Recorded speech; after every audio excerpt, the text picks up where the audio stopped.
Jammu and Kashmir के पीए को आप भारत का हिस्सा नहीं मानते हो क्या? एग्रेसिव ना हो, जान दे देंगे इसके लिए। अमित शाह दुनिया के सबसे बड़े लोकतंत्र के गृह मंत्री, दुनिया के सबसे ताकतवर चुनावी गठबंधन के चेयरपर्सन, दुनिया की सबसे बड़ी पार्टी के पूर्व अध्यक्ष। राजनीति में करीब 40 साल के करियर में अमित शाह ने संघर्ष और कामयाबी के बीच लंबा सफर तय किया। सिर्फ 19 साल की उम्र में अखिल भारतीय विद्यार्थी परिषद से जुड़ने वाले अमित शाह 2014 में भारतीय जनता पार्टी के सबसे युवा अध्यक्ष बने और 2017 में देश के सबसे कम उम्र के गृह मंत्री भी। बतौर गृह मंत्री अमित शाह की सबसे बड़ी कामयाबी मानी गई संविधान से आर्टिकल 370 को हटाना, सिटीजनशिप अमेंडमेंट एक्ट को लागू करना और आंतरिक सुरक्षा को मजबूत बनाना। राजनीति के चाणक्य कहलाने वाले अमित शाह ने देश भर में बीजेपी को सबसे बड़ी और दमदार सियासी पार्टी बनाने में अहम योगदान दिया है। फिलहाल अमित शाह गुजरात में बीजेपी की 27 साल पुरानी बादशाहत को बरकरार रखने के मिशन पर हैं।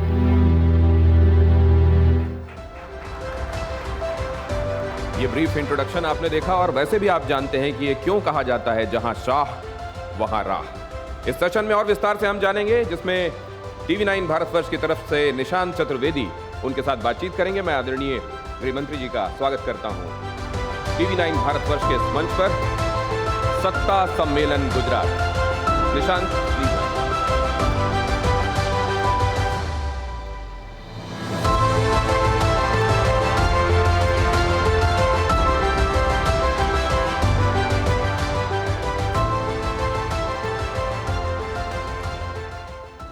बहुत आभार आपका इतना समय व्यस्त है, निरंतर रैलियां चल रही हैं, प्लानिंग चल रही है, उसके बाद भी आपने हमारे लिए समय निकाला। इसके लिए अमित शाह जी आपका बहुत बहुत आभार TV9 पर आने के लिए आज। अमित जी, सेशन का जो नाम है वो है कि जहां शाह वहां राह, और ये नाम हमने इसलिए रखा है क्योंकि गुजरात में जो कार्यकर्ता हैं वो भी यही कह रहे हैं। मेरा सवाल ये है कि आप जो राजनीति है उसकी हम शुरुआत, बल्कि जो रणनीति है उसकी शुरुआत होती है, आप हमेशा एक आंकड़ा देते हैं, आप एक फिगर देते हैं हमेशा। क्या होगा वो फिगर इस बार? मुझे लगता है अभी थोड़ी जल्दबाजी होगी, मगर इतना बहुत स्पष्ट हो गया है सभी पार्टियों के मैंडेट पहुंच जाने के बाद कि भारतीय जनता पार्टी इस चुनाव में अपने सभी रिकॉर्ड तोड़ेगी। रिकॉर्ड दो प्रकार के, एक तो सबसे ज़्यादा सीट जीतने का रिकॉर्ड भारतीय जनता पार्टी तोड़ेगी, और दूसरा भाजपा को जो मत प्रतिशत मिला है इसका रिकॉर्ड है, वो भी भारतीय जनता पार्टी तोड़कर प्रचंड बहुमत के साथ फिर से एक बार हम भारतीय जनता पार्टी की सरकार यहाँ पर बनाएंगे। अमित जी, ये जो मुकाबला है, ये मुकाबला दो तरफा है या त्रिकोणीय है? आप इसको कैसे देखते हैं? देखिए, ऐसा इल्यूजन कई बार गुजरात में हुआ है कि त्रिकोणीय मुकाबला हो रहा है। बहुत साल पहले चिमन भाई पटेल थे, उन्होंने एक किमलोप कर पार्टी बनाई थी। उसके बाद शंकर सिंह वाघेला ने पार्टी भी बनाई, मुख्यमंत्री भी बने, और फिर वो पार्टी के आधार पर चुनाव भी लड़े। और तीसरी बार केशुभाई पटेल जो पूर्व मुख्यमंत्री थे, उन्होंने भी अपनी एक पार्टी बनाई, मगर कोई किमलोप छोड़कर, किमलोप को शायद 11 या 12 सीटें मिली थी, कोई भी पार्टी गुजरात में तीसरी पार्टी 10 का आंकड़ा पार नहीं कर पाई। तो ये बहुत स्पष्ट है कि गुजरात की राजनीति सालों से दो ही स्तंभों पर चल रही है। और मैंने अब तक जितना प्रचार करा है, रैलियां तो खैर पर्चा वापस लेने की तिथि के बाद 2 ही करी है आज, परंतु पहले मैं दीपावली के समय और उसके बाद में पूरे गुजरात में कुल मिलाकर 42 सीटों पर गया हूं। मैंने स्पष्ट देखा है कि ये सीधा सीधा भाजपा और कांग्रेस के बीच में मुकाबला है। अब ये सवाल मेरा इसलिए ज़रूरी हो जाता है कि अगर आप कांग्रेस की बात कर रहे हैं, आज उनके बड़े बड़े नेता निकलते हुए दिखाई दे रहे हैं थोड़ा बहुत, वो लोग सड़कों पे भी कम दिखाई दे रहे हैं। आपको लगता है वो चुनौती दे रहे हैं आपको? नहीं, चुनौती तो क्या, जनता जो तय करती है वही जीतता है, इसमें चुनौती जैसी कोई बात नहीं। मगर कांग्रेस का यहाँ एक सपोर्ट बेस है, वो वास्तविकता है। हर चुनाव का एनालिसिस अगर आंकड़ों की दृष्टि से निकले तो उनका कभी भी 30% से 25% से कम वोट बेस नहीं रहा है। क्योंकि आपने वोट शेयर की बात की, तो क्या आपको ऐसा लगता है कि वोट शेयर के लिहाज से आम आदमी की जो एंट्री है, ये कहा जाता है कि उनकी एंट्री से कांग्रेस को नुकसान होगा, वोट शेयर में उनके डेंट लगेगा, ऐसा कई लोग कहते हैं, ऐसे कई जानकार कहते हैं, आपको ऐसा लगता है? देखिए, अभी तक एक भी चुनाव गंभीरता से ये लोग लड़े नहीं हैं, तो प्रचार का हाइप और जनता का भरोसा दोनों के बीच में बड़ा अंतर होता है। हमारे दावे जो राजनीतिक दल करते हैं, राजनीतिक नेता करते हैं, उसको जनता कितना स्वीकार करती है वो तो अब ये पहला चुनाव है, देखिएगा 5 दिसंबर को क्या होता है। मगर परिणाम जो भी हो, कौन कितना वोट प्राप्त करेगा, मैं इतना निश्चित बता देता हूं कि यहां पर फिर से एक बार प्रचंड बहुमत के साथ भारतीय जनता पार्टी की सरकार बनने जा रही है। क्योंकि आपने इस बात का जिक्र कर दिया, थोड़ी देर पहले मैं देख रहा था प्रधानमंत्री जी की रैली, उन्होंने कहा कि नरेंद्र का रिकॉर्ड टूटेगा और भूपेंद्र नया रिकॉर्ड बनाएंगे, तो आप भी शायद उसी तरफ हिंट कर रहे हैं। नहीं, ये मैं क्या बोलता हूं, प्रधानमंत्री जी क्या बोलते हैं, इससे ज्यादा जनता क्या बोलती है, इसका महत्व चुनाव में होता है। और ये जनता कह रही कि इस बार भाजपा को अप्रत्याशित समर्थन मिलेगा। एक सवाल बार बार मन में आ रहा है, वो क्योंकि आज रैली हुई है और प्रधानमंत्री जी जब भी बोलते हैं तो उसको समझना जानना ज़रूरी हो जाता है। उन्होंने कहा कि गुजरात को बदनाम करने की कोशिश जो कर रहे हैं उन लोगों से बचना होगा। ये कौन लोग हैं आपके अनुसार? देखिए, मेरी व्याख्या करने की जरूरत नहीं, गुजरात की जनता को भली भांति मालूम है। 2002 से 2022 तक किन लोगों ने गुजरात को बदनाम किया है। हम हमारी एक विचारधारा लेकर 1950 से राजनीति में, कोई आजकल से नहीं है, उसी विचारधारा पर हम चलने का प्रयास कर रहे हैं। मैं नहीं मानता इसमें राजनीतिक गलती क्या है, मगर हमारी विचारधारा का विरोध करने की जगह इसको विकृत स्वरूप देखकर भाजपा विरोध से चलते चलते उनको ये भी मालूम नहीं है कि कब वो गुजरात के विरोध पर पहुंच गए और कब देश के विरोध पर पहुंच गए। भारतीय जनता पार्टी का विरोध कोई भी कर सकता है लोकतंत्र के अंदर, स्वागत है भाई, जनता को जिसका मानना होगा उसकी जनता मानेगी। परंतु आप कम से कम गुजरात और बाद में, क्योंकि अब भाजपा देश में भी शासन में है, देश का विरोध करने की हद तक पहुंच जाते, तब जनता को थोड़ी कसक होती है। और मोदी जी ने जनता की कसक को वाचा देने का आज काम किया है, ऐसा मैं मानता हूं। लेकिन जब इतने साल तक आप सत्ता में रहे हैं और अब केंद्र में भी हैं, तो भी उस विचारधारा पे सवाल उठे तो थोड़ा अजीब लगता है।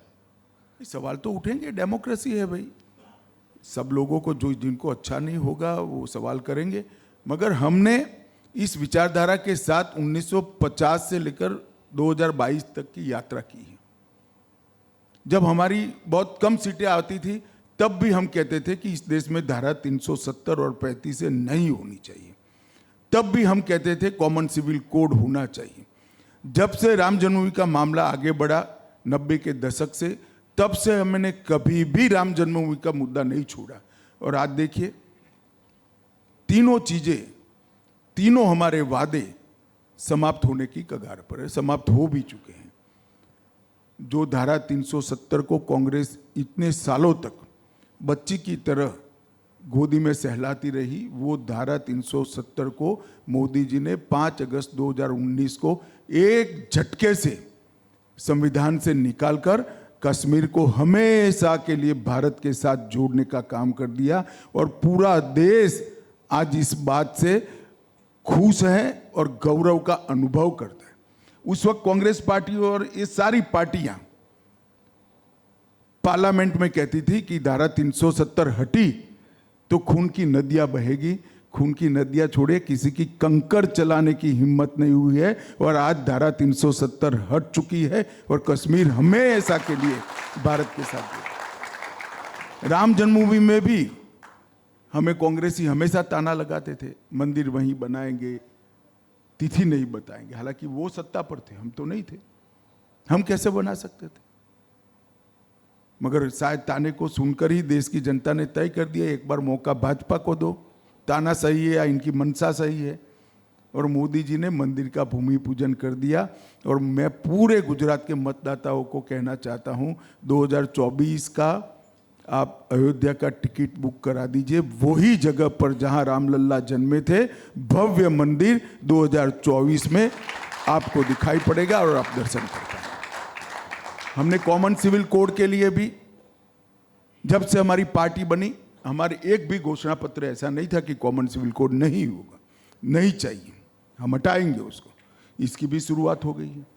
उत्तराखंड ने कमेटी बना दी, गुजरात सरकार ने कमेटी बना दी, हिमाचल ने अपने घोषणा पत्र में रखा है और धीरे धीरे देश में एक बहस छिड़ गई है। मुझे पूरा भरोसा है कि कॉमन सिविल कोड पर भी देश की जनता यही फैसला करेगी जो धारा 370 और राम जन्मभूमि के लिए किया है। आपने अभी बताया कि एक कमेटी बनाई आपने, क्या आपको लगता है कि अगर अगली सरकार आपकी आ रही है, जैसा कि आप मान रहे हैं और मैं भी अगर उसको मानूं, तो उसके टाइम तक अगली सरकार में फिर कॉमन सिविल कोड जो है हम उसको होता हुआ देखते हैं? निश्चित ही हो जाएगा। ये कमेटी की घोषणा नहीं करी, कमेटी बन चुकी है जी, उसका अस्तित्व आ गया है। उसने सारे पक्षों से चर्चा कर अब आगे इंप्लीमेंट करना है। राजनीतिक मंशा हमारी बहुत स्पष्ट है। जब कैबिनेट ने प्रस्ताव किया है तो भारतीय जनता पार्टी की सरकार की राजनीतिक मंशा का परिचय तो हो ही गया है और हमारे निर्णय का भी परिचय हो गया है। अब फॉर्मेलिटी आगे करनी है। आप जीत रहे हैं, रिकॉर्ड तोड़ रहे हैं, तो फिर एक सवाल है, फिर इतनी मेहनत क्यों? दिन रात लगे हुए हैं, प्रधानमंत्री लगे हुए हैं, आप लगे हुए हैं, पूरी ताकत झोंक रखी है। देखिए, शायद 24 घंटे से ज्यादा 26 घंटे का दिन होता तो 2 घंटे और लग जाते। आपने भारतीय जनता पार्टी का स्टडी नहीं किया है जी। हम वो पार्टी है, जब सत्ता मिलने की कभी भी संभावना नहीं थी, तब देश के प्रमुख राजनीतिक दल कांग्रेस और जवाहरलाल नेहरू के खिलाफ हमारे नेता श्यामा प्रसाद जी ने पार्टी बनाई थी। हमारी आइडियोलॉजी को लेकर बनाई थी और सहन तरीके से धीरे धीरे हमने देश भर में कई हजारों चुनाव हारने के लड़े हैं, मगर इतनी ही तन्मयता से हमने प्रचार किया है।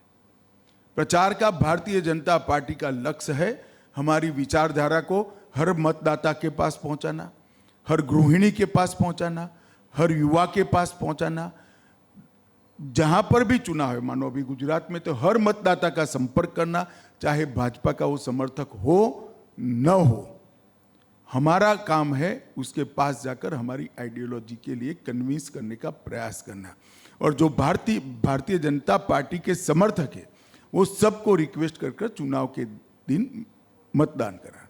तो चुनाव हमारे लिए सिर्फ सत्ता प्राप्त करने का रास्ता नहीं है, हमारे संगठन और हमारी विचारधारा को बढ़ाने का, उसको नीचे तक पहुंचाने का और उसको कंसोलिडेट करने का एक बहुत बड़ा जरिया है।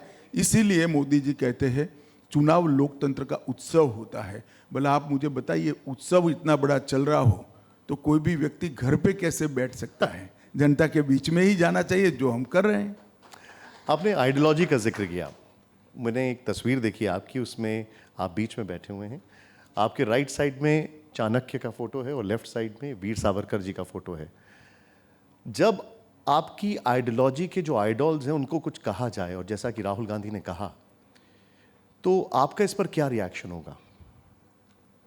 मैं नहीं मानता इनको कोई इतना सीरियसली लेता है। अब वो कई बार बोले हैं, अब मुझे तो लगता है कई बार कि इनको इतिहास का ढंग से ज्ञान नहीं है।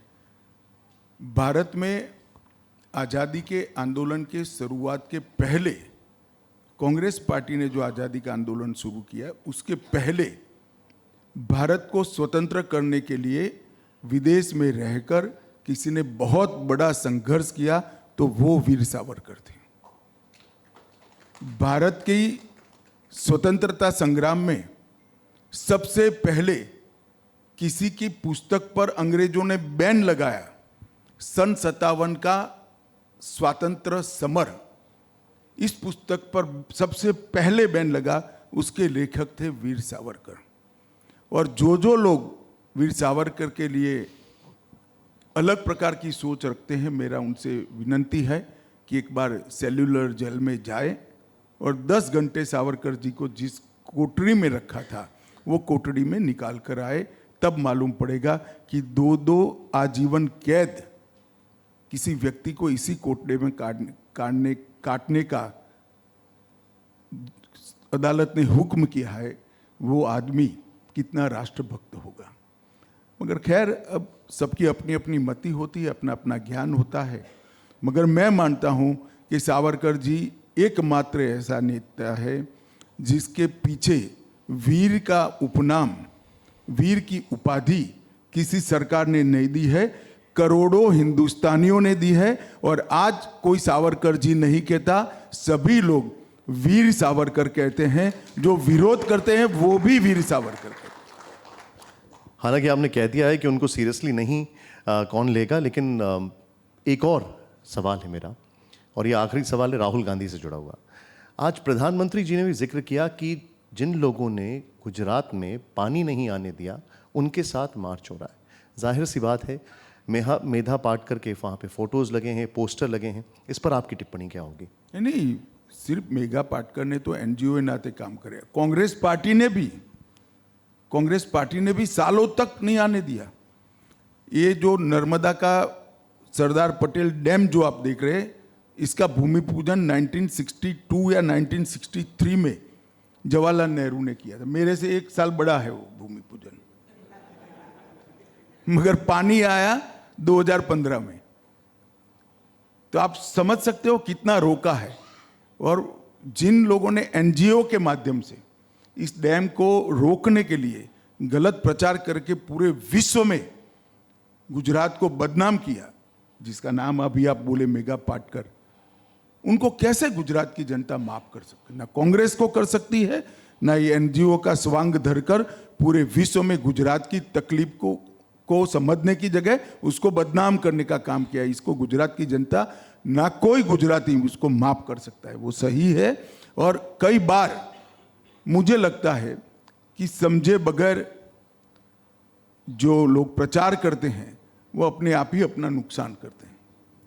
अब मैं आपसे जो सवाल पूछूंगा वो कुछ स्ट्रैटेजी से लिहाज से, भले ही आप इसको अवॉइड कर सकते हैं, लेकिन हम जानना ज़रूर चाहेंगे क्योंकि आपको मास्टर स्ट्रैटेजिशियन कहा जाता है, राजनीति चुनावी। जो मैं हूँ नहीं मैं सीधा साधा राजनीतिक कार्यकर्ता हूँ। लोगों के बीच में रहता पर्दा पोस्टर लगाता बूथ का काम करते करते आगे बढ़ा हुआ कार्यकर्ता हूँ। क्योंकि मेरी पार्टी में कार्यकर्ता को आगे बढ़ाने का इतिहास भी है और संस्कृति भी है, इसलिए मैं आज यहाँ पहुँचा हूँ। 182 सीटों के लिए 4100 से ज़्यादा उम्मीदवार, विनेबिलिटी फैक्टर जो है वो कैसे असेस किया गया? देखिए, कोई नई बात नहीं है। स्वाभाविक रूप से पार्टी का काम इतना बढ़ता है, सरकारें अच्छा काम करती है, जीतने की संभावनाएं बढ़ती है, तो ज़्यादा से ज़्यादा लोग टिकट की मांग करते हैं। मगर वहाँ पर पार्टी का संगठन इतना पुराना है कि हर जिले में हमारे पास जिले को जानने वाले, सीट को जानने वाले कई हमारे संगठनात्मक नेता उपलब्ध हैं। उनको हर चीज़ की जानकारी भी है और वो बिना किसी संकोच से, बिना किसी डर से हर प्रत्याशी के लिए अपना अभिप्राय प्रदेश के पार्लियामेंट्री बोर्ड को देते हैं और प्रदेश का पार्लियामेंट्री बोर्ड उस जिले स्तर से आए हुए अभिप्रायों को संकलित कर असेसमेंट लगाता है। फिर भी कहीं कहीं गलती होने की संभावना रह जाती है, मगर भारतीय जनता पार्टी के कार्यकर्ता का पार्टी के प्रति इतना निष्ठा ज़्यादा है कि पार्टी की कभी कभार गलती भी हो जाती है तो कार्यकर्ता इसकी खिलाफत नहीं करता है। बहुत कम लोग खिलाफत करते हैं और जो करते हैं वो बहुत लंबे समय से पार्टी से जुड़े हुए भी नहीं होते हैं। हमारे यहाँ टिकटों के बंटवारे में अक्सर इतना लंबा कंसल्टेशन का प्रोसेस है कि गलती होने की संभावनाएं बहुत कम होती। लेकिन इस बार कुछ लोग जो थे वो थोड़ा खुलकर नाराज़गी अपनी व्यक्त कर रहे थे, क्या इससे फ़र्क पड़ेगा? इस बार नहीं, हर बार करते हैं और मेरा 6 चुनाव का अनुभव है, इस बार शायद कम से कम हुआ है। एक और चीज़ मैं आपसे समझना चाहूँगा, वो ये है कि एक सेंस आप लोगों ने लिया टिकट के टाइम पर, फिर मैनिफेस्टो के टाइम पर भी आपने कई सारी फीडबैक्स लिए। अब जब चुनाव एकदम पीक पर चल रहा है तो पहले और अब में आपको क्या कुछ फर्क दिख रहा है जनता के मूड में, या जिस तरीके से चुनाव आगे बढ़ रहा है? देखिए, चुनाव जैसे जैसे आगे बढ़ता है, राजनीतिक दलों के प्रचार कम होते हैं और जनता सरफेस पर ज़्यादा आती है, जो अब शुरुआत हुई है। आप 5 दिन और जाने दीजिए, सिरनीर गुजरात की जनता ही कर देगी, सब लोग बोलने लगेंगे, फिर से एक बार मजबूती से भाजपा की सरकार बनने जा रही है। सवाल यह है कि कुछ मंत्रियों के टिकट भी कटे, अब क्या उनकी परफॉर्मेंस को लेकर सवाल उठने लाजमी नहीं है? ना, जरा भी नहीं है भाई। कई सारे रोल होते हैं पार्टी में, कई लोगों के टिकट कटते हैं, वो पार्टी का संगठन का काम करते हैं, कई लोग संगठन का काम करते हैं, उनको टिकट मिलता है। पार्टी में हर व्यक्ति एक ही प्रकार की भूमिका करेगा ऐसा तो कभी संभव नहीं होता है। और जिनके टिकट कटे हैं वो भी ज़्यादातर लोग, मैं सबको जानता हूँ, इतने अरसे से इनके साथ ही एक सह कार्यकर्ता के रूप में काम किया है, ज़्यादातर लोग काम में लग गए हैं और खुद चुनाव उठा रहे हैं। कई जगह तो नए प्रत्याशी हैं तो प्रत्याशी पीछे हैं और जिसका टिकट कटा है वो आगे है, तो अच्छे तरीके से काम हो रहा है। कांग्रेस ये आरोप लगाती है बार बार कि हमारे कई नेताओं को इन्होंने लिया अपनी पार्टी में। नहीं, वो हम पर आरोप लगाने की जगह उनको आत्मचिंतन करना चाहिए कि वो क्यों छोड़कर जा रहे हैं। अगर वो हमारी ही चिंता करेंगे, अपनी पार्टी की नहीं करेंगे, तो शायद ऐसा ही होगा। अमित शाह जी, एक चीज़ है, कल तक जो लोग आपकी पार्टी से नाराज थे, अब वो मंच पर नजर आते हैं, इतना बड़ा दिल दिखाते हैं। मैं हार्दिक की बात कर रहा हूँ, अल्पेश की बात कर रहा हूँ, कैसे माफ़ कर देते हैं आप लोग? नहीं, हमारे माफ़ करने का सवाल नहीं है। देखिए, राजनीति के अंदर कोई भी व्यक्ति एक स्टैंड लेता है और over a period of time जब जनता का संपर्क उसका बढ़ता है, संसर्ग उसका बढ़ता है, कुछ तथ्य सामने भी आ जाते हैं, तब मालूम पड़ता है कि वो स्टैंड ठीक नहीं था, तो उसी को पकड़कर राजनीति आगे नहीं चलती है।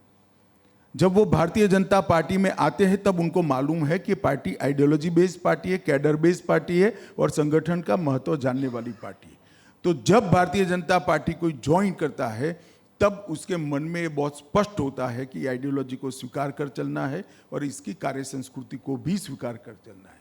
अगर ऐसा कर कोई खुले मन से चुनाव के वक्त आता है तो उसका स्वागत है, बाकी निर्णय तो जनता ने करना होता है। Plus winnability factor. Winnability factor हमेशा नहीं होता। लास्ट टाइम वो हमारे खिलाफ ही तो फिर भी हम जीत गए थे। बिल्कुल।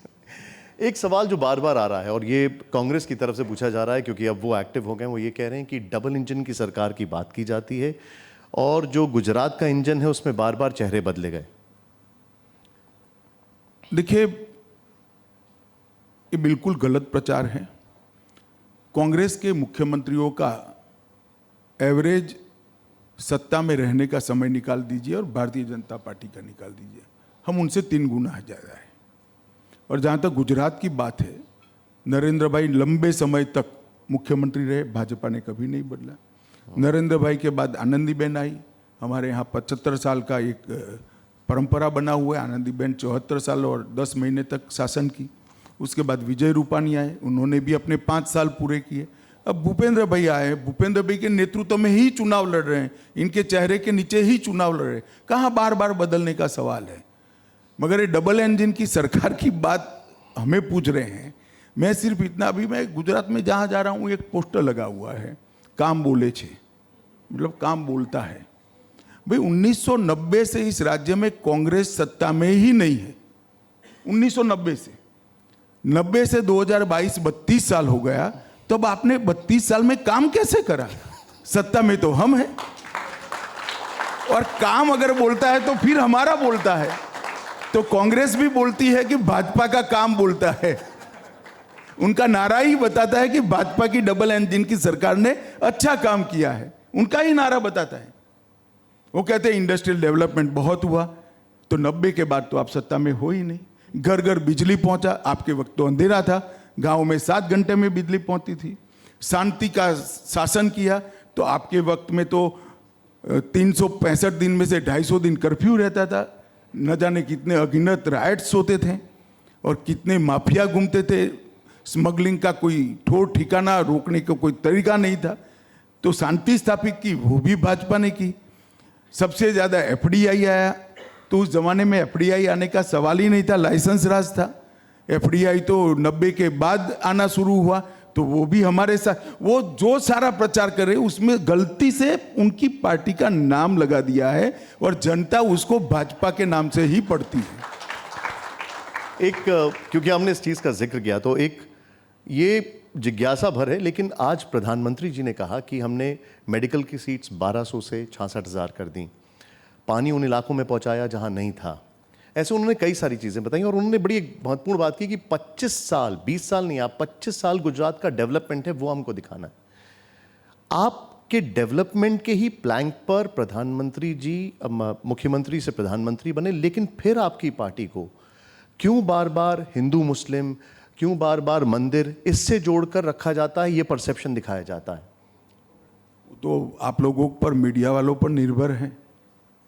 एक भी ऐसा मुद्दा नहीं है जो हमने नया ऐड किया है, चाहे राम जन्मभूमि हो, 370 हो, ट्रिपल तलाक को रद्द करना हो या कॉमन सिविल कोड, ये हमारे पुराने मुद्दे जो हम लेकर निकले थे और ये संविधान सम्मत मुद्दे हैं। संविधान सभा ने भी इसके लिए कहीं ना कहीं हर चर्चाओं में अपनी सहमति व्यक्त की। ये कोई ऐसा मुद्दा नहीं है, मगर तुष्टीकरण के कारण अगर ये मुद्दे आपको पसंद नहीं है तो वो आपका प्रॉब्लम है। जहां तक डेवलपमेंट का सवाल है, ये बात सही है, हमने ही विकास किया है और मोदी जी के नेतृत्व में ही विकास हुआ है।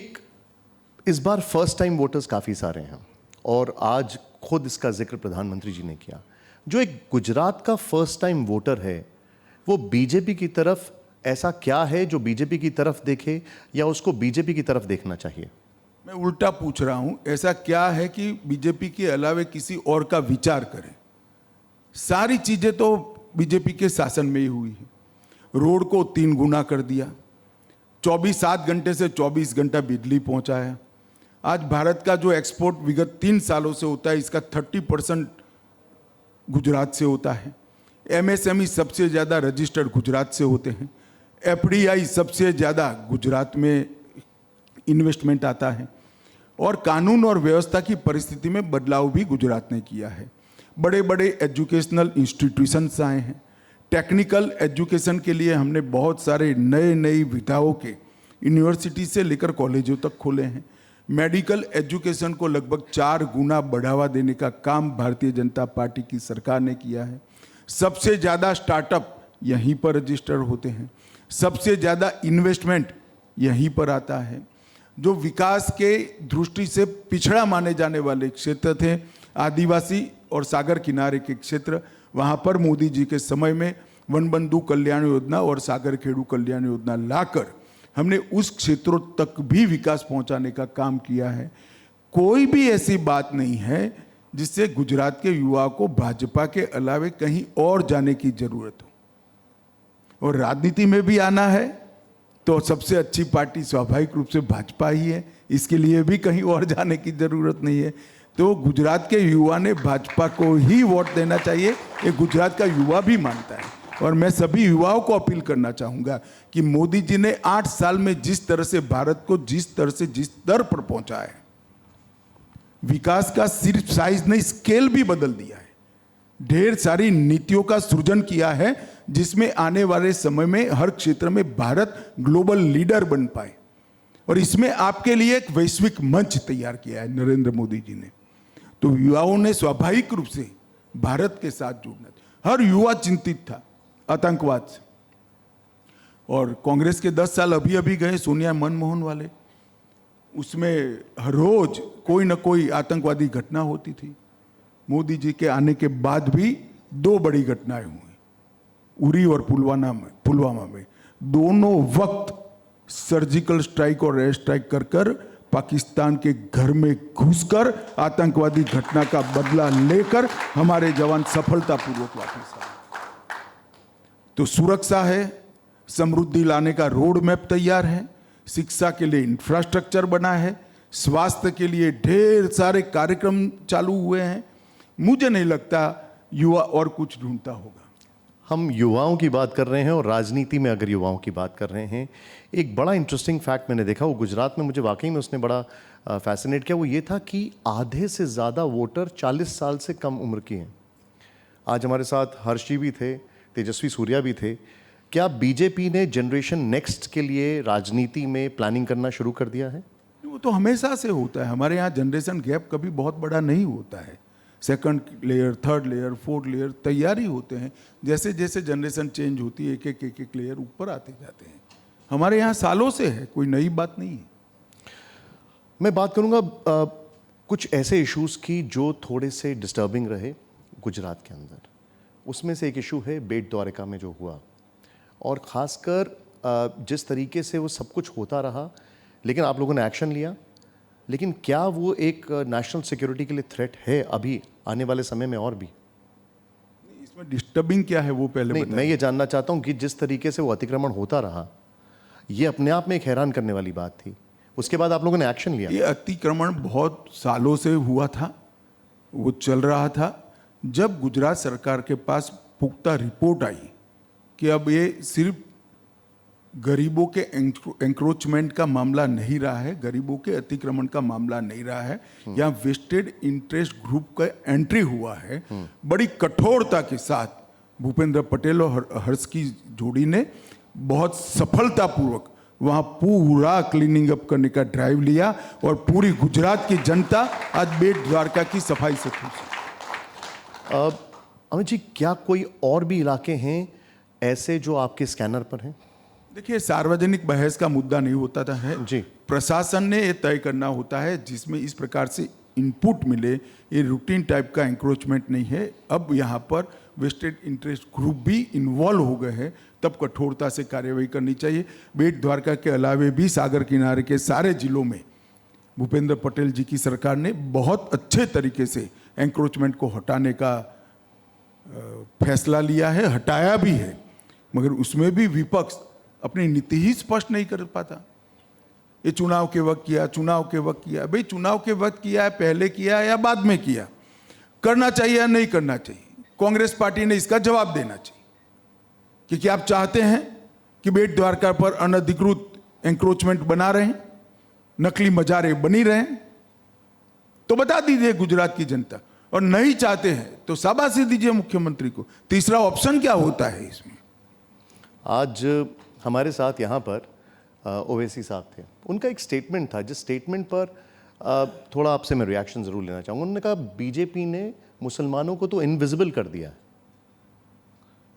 देखिए, लोकतंत्र में कोई किसी को इनविजिबल नहीं कर सकता, वरना वो आपके सामने कैसे बैठे थे? पूरी दुनिया ने उनको देखा, कैसे इनविजिबल कर सकते हैं भैया?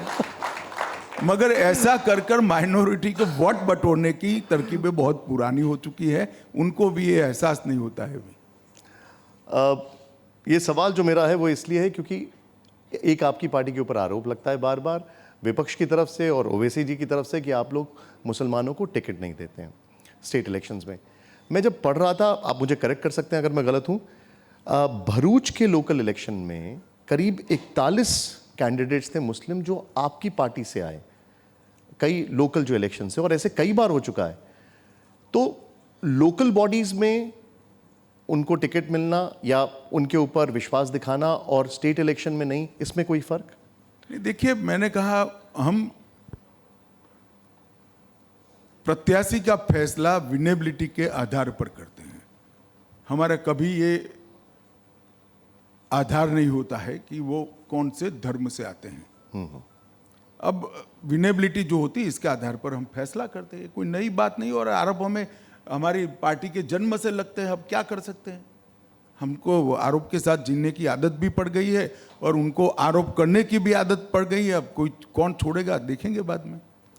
कल कुछ सवाल जो टेरर रिलेटेड हैं, और उससे भी पहले एक सवाल गुजरात का, वो ये था कि गुजरात में हाल फिलहाल आप लोगों ने काफ़ी एक्शन लिया, जो ड्रग्स पकड़ी गई, लेकिन जिस तरीके से ये हो रहा है ये अलार्मिंग है, और आगे ऐसा ना हो इसके लिए क्या किया जा रहा है? देखिए, पकड़ी जा रही है, वो ही आगे न हो इसका एक हिस्सा है। ड्रग भेजने का काम भारत से नहीं हो रहा है, विदेश से हो रहा है। और ड्रग पकड़ कौन रहा है? तो राज्य सरकार और केंद्र सरकार दोनों जो भाजपा की है वो पकड़ रहे हैं। तो हम पर आरोप क्या है? हम तो भैया पकड़ रहे हैं, क्या न पकड़े उसको? मोदी जी के नेतृत्व में 4 स्तरीय व्यवस्था बनाई गई एनकोड नाम से, जो सबसे ऊपर है केंद्र सरकार में, उसके नीचे भारत सरकार के सचिवों की व्यवस्था है, बाद में हर राज्य के मुख्य सचिव की अध्यक्षता में है, और बाद में जिले की अध्यक्षता में, जिला कलेक्टर की अध्यक्षता। ऐसी व्यवस्था कभी बनी नहीं थी। ये 3 साल में मैं आंकड़े देना चाहता हूं, अब तक भारत के इतिहास में 3 साल में सबसे ज्यादा पकड़े गए ड्रग की मूल्य 700 करोड़ रुपए था। मैं फिर से एक बार कहना चाहता हूं, 700 करोड़। और ये 3 साल में 20,000 करोड़ रुपए के ड्रग को पकड़ने का काम सेंट्रल और राज्य की एजेंसियों ने किया। और हमारा संकल्प है कि हम नशा मुक्त भारत बनाएंगे, ड्रग फ्री इंडिया की रचना करेंगे और ड्रग के कारोबार को भारत में बढ़ने नहीं देंगे। और उसमें भी भूपेंद्र पटेल सरकार ने और हर्ष संघवी गुजरात के गृह मंत्री ने बहुत अच्छा काम किया है। गुजरात के अंदर बड़े बड़े बंदरगाह हैं, वहाँ जो अनधिकृत रूप से ड्रग आती थी, एक चैनल प्रस्थापित करके उसको पकड़ा है। और गुजरात की दरियाई सीमा के बहुत बीच दरिये में से भी ड्रग को पकड़कर लाने का काम गुजरात सरकार ने किया है और इस अभियान को बहुत अच्छे तरीके से चला। इसमें आरोप क्या है? हम मानते हैं कि इस देश में ड्रग के कारोबार पर नकेल कसनी चाहिए, उसको नष्ट कर देना चाहिए। कल आपकी मैं स्पीच सुन रहा था, नो मनी फॉर टेरर। उसमें आपने एक बहुत बड़ी बात की। आपने कहा कि देश में जो पूरी दुनिया में जो संगठन है उन सबको एक साथ आना चाहिए। पीएफआई पर आप लोगों ने बैन लगाया, लेकिन लॉन्ग टर्म वे पर अगर देखा जाए तो आपको लगता है कि ऐसे संगठन मशरूम और ना हो, उसके लिए कोई स्ट्रैटेजी तैयार की गई है? देखिए, जब संगठन विजिबल तरीके से सामने आता है और ये प्रस्तापित हो जाता है कि अब इस समाज सेवी संगठन नहीं रहा, भारत के आंतरिक सुरक्षा के लिए खतरा बना है, तभी इस पर बैन लगता है। पीएफआई देश के युवाओं को गुमराह कर आतंकवाद की ओर धकेलने का काम कर रही थी। वो सब रिकॉर्डों से प्रस्तापित होने के बाद भारत सरकार ने मोदी जी के नेतृत्व में फैसला लिया है पीएफआई को बैन कर दिया जाए, और देश की सभी राजनीतिक दलों ने इसका स्वागत किया है। आपने कल एक और चीज़ कही, वो ये थी कि एक ट्रांसपेरेंसी होनी चाहिए, और आपने ये कहा कि सभी मुल्कों को इस पर एक साथ आना चाहिए। क्या आपको लगता है कि वो ट्रांसपेरेंसी दुनिया के और देशों की तरफ से अभी थोड़ी कम दिख रही है? देखिए, कई बार देखने में आता है कि अंतर्राष्ट्रीय संगठनों में आतंकवादी संगठनों और आतंकवादियों पर प्रतिबंध लगाने के मामले में जियोपॉलिटिकल इंटरेस्ट हावी होते हैं। कल मैंने ये कहा है कि बियॉन्ड जियोपॉलिटिकल इंटरेस्ट सबने मेरिट्स में ट्रांसपेरेंसी के साथ आतंकवादी और आतंकवाद के खिलाफ की मुहिम को मजबूत करना चाहिए। और मैं अपने बयान पर कायम हूं, सबने अपने अपने जियोपॉलिटिकल इंटरेस्ट से ऊपर उठकर आतंकवादी और आतंकवादी संगठनों पर प्रतिबंध लगाने का काम करना चाहिए। क्योंकि अभी आपने जिक्र किया राम मंदिर का, और इसके लिहाज से एक सवाल, जो अरविंद केजरीवाल हमेशा जब भी राम मंदिर का जिक्र होता है या उससे जुड़ी हुई कोई बात होती है तो वो अपना एक कुछ स्ट्रैटेजी लेकर आ जाते हैं, और कई उसके उदाहरण दे रखे हमने। जब आपने भूमि पूजन किया तो अक्षरधाम मंदिर में उन्होंने उसका एक डेमो बना दिया, फिर कई लोगों को उन्होंने अयोध्या भेज दिया। इस बार वो लेकर आए गणेश लक्ष्मी, कि नोट पर गणेश लक्ष्मी होना चाहिए। क्या कहेंगे आप इस पर? देखिए, मेरी कोई टिप्पणी नहीं है, देश की जनता तय करेगी। इस तरह से टोचकों के कारण पॉपुलैरिटी मिल सकती है, नहीं मिल सकती है। धर्म के प्रति श्रद्धा का जो सवाल है, कोई एक स्टेटमेंट से कभी व्यक्त नहीं हो सकती। इसका बड़ा लंबा इतिहास होता है व्यक्ति का और पार्टियों का, और मुझे लगता है कि इसके आधार पर ही देश की जनता निर्णय करती है। अब 5 तारीख को चुनाव समाप्त हो जाएंगे, 8 को काउंटिंग भी हो जाएगा, और गुजरात की जनता इस पर अपना फैसला भी सुना देगी। एक ऐसा सवाल जो शायद आपसे अभी तक पूछा नहीं गया, लेकिन मैं ज़रूर जानना चाहूँगा। पूरी दुनिया में एक अजीब सा ट्रेंड है, और वो ट्रेंड है हिंदू फोबिया को लेकर। लेसेस्टर में हमने देखा अभी किस तरीके से चीज़ें हुई,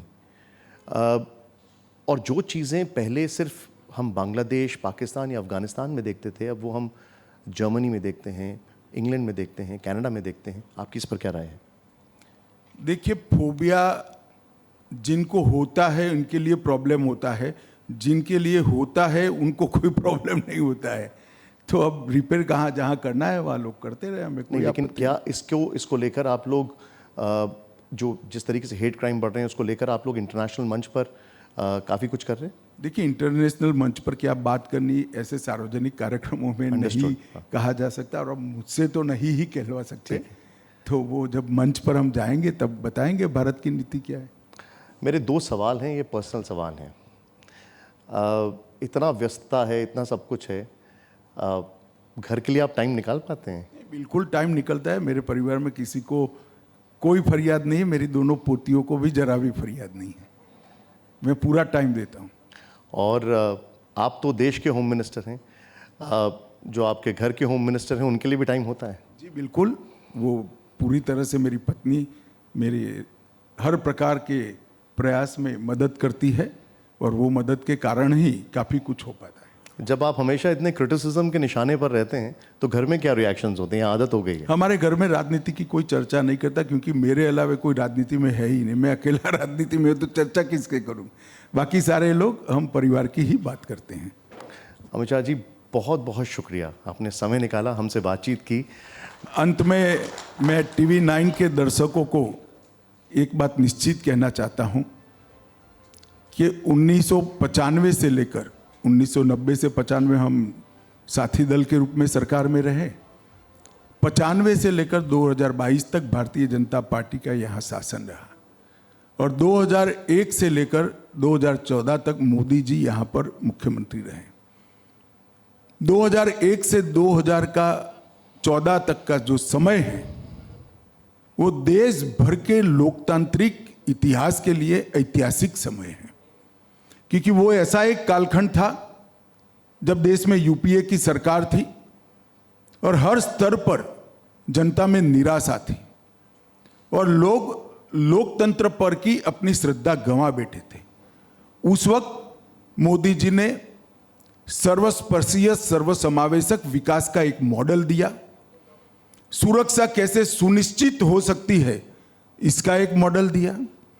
दुनिया भर की बड़ी बड़ी कंपनियों को गुजरात में कैसे आकर्षित किया जा सकता है, वाइब्रेंट गुजरात के माध्यम से, इसका भी एक मॉडल दिया। इंफ्रास्ट्रक्चर को कैसे बढ़ाया जा सकता है, इसका भी मॉडल दिया। शिक्षा संस्थानों को बहुत अच्छे तरीके से रीबिल्ड कर कर युवाओं के लिए वैश्विक मंच कैसे तैयार किया जा सकता है, उसका भी उदाहरण यहाँ प्रस्तापित किया।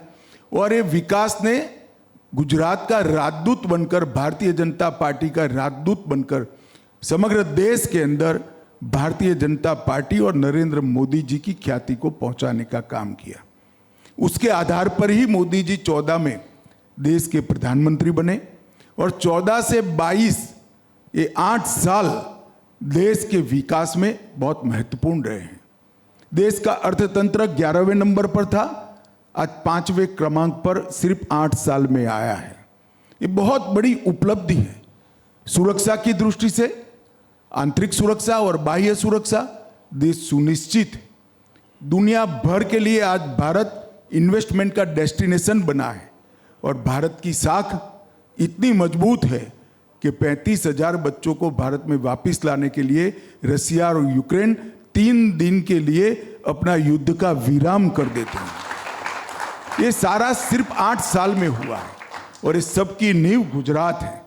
2001 से 2014 का मोदी जी का कालखंड इसकी नींव है। और मैं गुजरात की जनता को करबद्ध विनंती करना चाहता हूं कि मोदी जी भले आज देश के प्रधानमंत्री बने, इनकी नज़र गुजरात पर है, और मोदी जी ने एक ऐसी व्यवस्था खड़ी करी है कि उनके जाने के बाद भी ये व्यवस्था सुचारू रूप से चल रही है। अतः मेरा आप सबसे करबद्ध निवेदन है कि एक मौका फिर से भाजपा को दीजिए, जिसको आप जानते हैं उसी को वोट दीजिए, और उसी को फिर से एक बार सरकार बनाकर गुजरात और गुजरात के माध्यम से देश का विकास करने का मौका दीजिए। भूपेंद्र भाई और नरेंद्र भाई का हाथ मजबूत करिए। बहुत बहुत धन्यवाद। बहुत बहुत शुक्रिया आपका, बहुत बहुत आभार।